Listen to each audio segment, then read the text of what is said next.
Seorang anak geng sangat suka gadis ini. Untuk menyatakan cinta itu, bahkan dia menato namanya di lengan. Dia memukul kakaknya. Meskipun dipukul, dia juga tanpa suara. Tetapi, setelah si preman terlihat tato naga di badan dia, wajahnya diganti segala. Karena dia bertato banyak. Dibuktikan posisinya lebih tinggi. Dia bernama Oh Tae-sik. Dia sudah pernah orang tak takut apa-apapun. Apalagi setelah mabuk. Kerusakannya lebih kuat. Orang yang pernah melawan dengan dia, tidak patah kaki maupun patah tangan. Orang-orang disebut dia ialah anjing gila. Pada salah satu kali melawan, dia tidak sengaja memukul seseorang sampai mati. Setelah itu, dia harus dipenjara selama 10 tahun. Tae-sik bertobat setiap hari di penjara. Ibu orang yang dipukul sampai mati, datang untuk mengunjunginya. Ibu orang itu menyadari dia sebenarnya adalah orang yang baik hati. Tidak hanya mengadopsinya, tetapi juga memberinya sebuah buku. Untuk dia menulis semua hal yang baik. Kata-kata dari ibu terukir di hatimu. Karena Belum pernah mengetahui rasaan keintiman di keluarga. Setelah tinggal 10 tahun di penjara. Akhirnya, Tae-sik sudah lupa semua yang terjadi pada masa yang lalu. Dia menulis beberapa yang dia akan dilakukan di buku kecil. Bahkan itu kecil seperti makan sebuah persik. Setelah makan, dia akan menandai garis miring di buku catatan. Sudah 10 tahun terpisah dari dunia. Semuanya di mata dia menjadi baru. Ketika mandi, melihat lemari modern di depan mata, dia sangat menarik dengan kunci elektronik. Staf datang, memarahi dengan dia. Saat staf sedang melipat handuk, mendengar suara Tae-sik masih berkicau di sana. Dia marah lagi. Ketika melihat tato di badan dia, staf itu takut sampai cegukan. Beres mandi, dia ketemu dengan mantan temannya, Changmu dan Yangki. Sejak dia masuk penjara, si Park pernah dipatah kaki oleh Tae-sik dan Cho Pan-soo, seorang pedagang pada saat itu. Mereka sudah bergabung sama dan menjadi gangster terbesar di kawasan ini. Changmu dan Yangki juga bergabung menjadi kekuatan mereka. Meskipun mereka sudah kaya, tapi diri dengan bos geng, Tae-sik, mereka masih merasa memalu-maluin.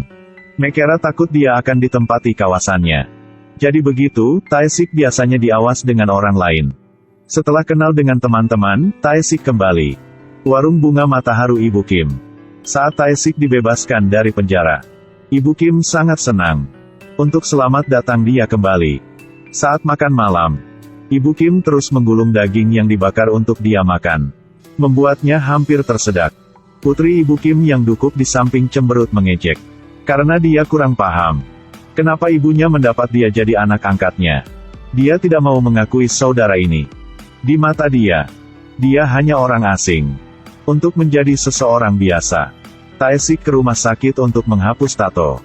Dokter berkata, jika dihapus, akan meninggalkan banyak bekas luka. Kelebihan, biayanya tidak murah. Ini adalah karya seni. Kenapa Anda mau dihapus? Tae-sik menjadi karyawan bengkel mobil. Hampir cari uang, hampir menghapus tato. Polisi diam-diam mengawasinya.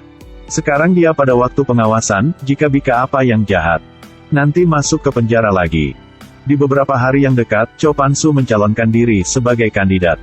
Dia berjanji nanti akan memperbaiki kawasan pasar untuk semua orang. Pedagang-pedagang di sini percaya dia. Tapi baru naik mobil. Ini mengerikan. Dia siap membangun pusat pedagangan.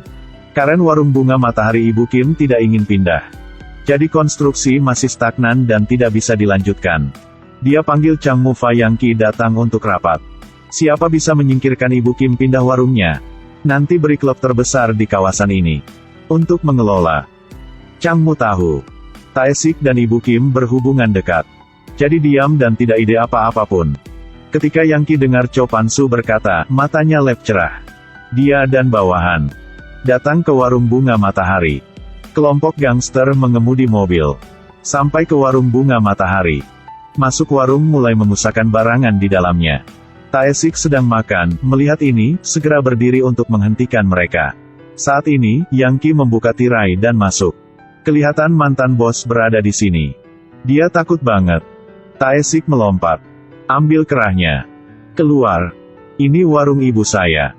Yangki berlari ke Changmu. Lalu dia sudah mengerti. Mengapa Changmu tidak bersaing dengannya saat itu? Dia sudah tahu Tae-sik tinggal di sana. Changmu mencurigai Tae-sik telah bergabung dengan gangster Seoul. Kalau Tae-sik mengelola kawasan itu, mereka pasti tak bisa hidup damai. Tapi Tae-sik tidak bikin seperti pirikan mereka. Dia secara bertahap terintegrasi ke dalam keluarga ini. Dia membelikan Ibu Kim sepatu yang baru. Setelah itu, dia memeluk ibu dengan hati. Sekaligus dia membelikan untuk putrinya satu MP4 berkamera. Dia juga mengajar adiknya pengetahuan matematika yang dia pelajari di penjara. Bertahap tahan. Jarak antara dua orang menjadi mendekati. Mereka ke piknik bersama-sama. Main foto bersama. Dia juga menyanyi untuk kakaknya. Tae-sik berada di sini membuatkan mereka lebih senang. Dan sekaligus, dirinya sudah cari tujuan untuk hidupnya. Setelah itu, dia menulis semua tujuan pada buku kecil. Ujian kelulusan SMA.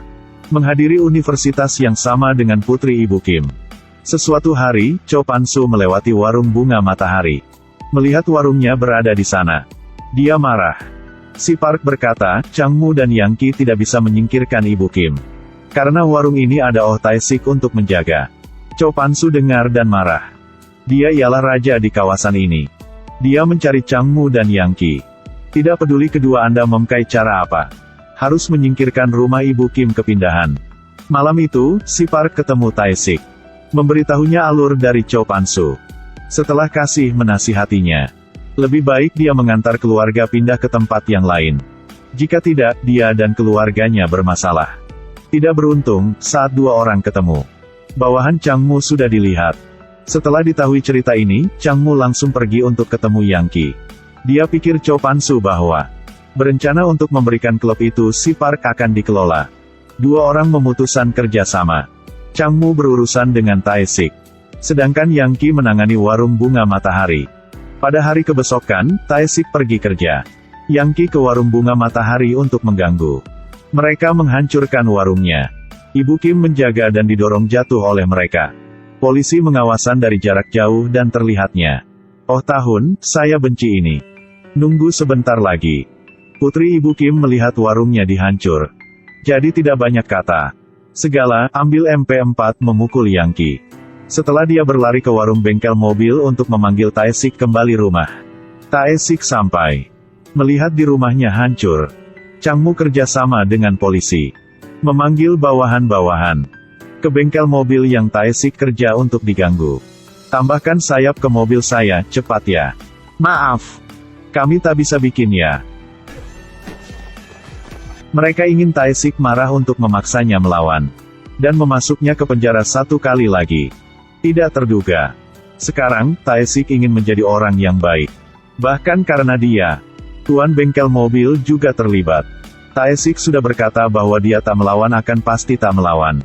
Dia dipukul sampai seluruh badannya berdarah. Dan di depan tuannya. Untuk menjaga. Baru saja dipukuli di siang hari.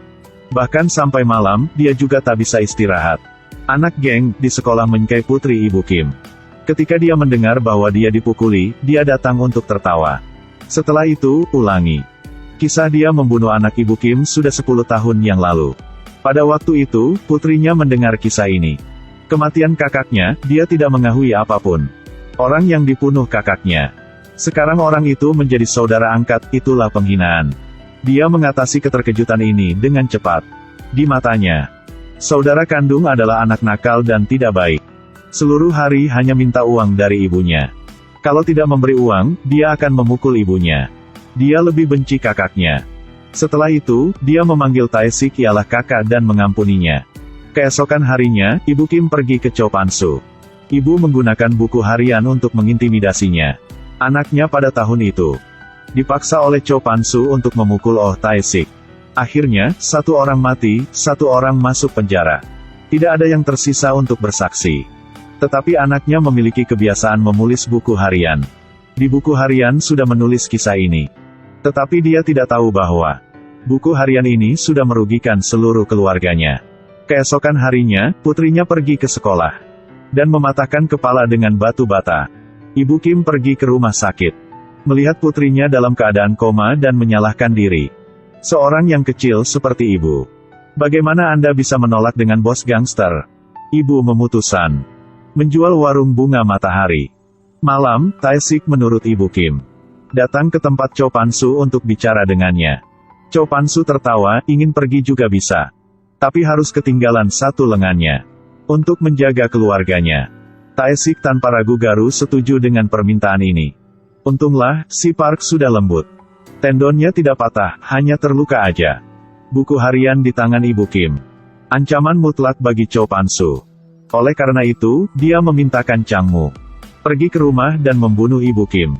Setelah mengambil sidik jarinya untuk ambil surat kepindahan tanah, dia membawa buku harian dan pergi. Membuat adegan yang palsu, Ibu Kim membunuh diri. Tae-sik kembali rumah, melihat ibunya sudah meninggal tidak bisa percaya di matanya. Keluarga bahagia sudah hancur. Putri Ibu Kim belum bangun. Setelah beres permakaman, warung bunga matahari juga dihancurkan. Ketika Tae-sik sedang membersihkan barang-barang, terlihat anting-anting Changmu jatuh di lantai. Dia sudah paham, Ibu Kim bukan membunuh diri. Setelah itu, dia pergi ke rumah sakit untuk mengunjungi putri Ibu Kim. Di mimpi, dia memanggil kakaknya, membuatkan hatinya hancur. Akhirnya, dia tidak bisa diam-diam lagi. Dia memasuki ke kawasan Cho Pan-su. Hari ini juga hari mereka mentransfer hak bisnis klub. Tae-sik menuangkan bensin ke pintu dan membakarnya. Setelah memblokir satu-satunya jalan keluar, dia mulai membunuh mereka. Setiap pukulannya mengenai para penyerang. Kemarahannya membuatnya bersuara seperti anjing gila. Tapi dirinya tidak bisa melawan dengan banyak orang. Menurutnya, itu benar-benar penghinaan. Meskipun, dipukulnya banyak kali. Tapi dia tak merasa sakit. Ini seperti perjuangan dari anjing gila. Kekuatan dirinya sepenuhnya dilepaskan. Dia membunuh Changmu dan Yang Qi. Cho Pan-su melihat mesin pembunuh di depannya. Keringatnya keluar seperti mandi. Akhirnya dia terpojok. Dan dibunuh oleh Oh Tae-sik. Tae-sik diri antara laut api. Akhirnya, dia sudah membalas dendam untuk keluarga yang dicintainya. Orang-orang dikatakan bahwa memutar kepala adalah pantai.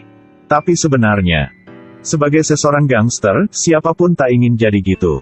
Nanti, putri Ibu Kim masuk universitas. Tetapi dibutuhnya selalu membawa buku kecil. Dia belajar dari Tae-sik. Menulis di buku apa yang dirinya ingin melakukan.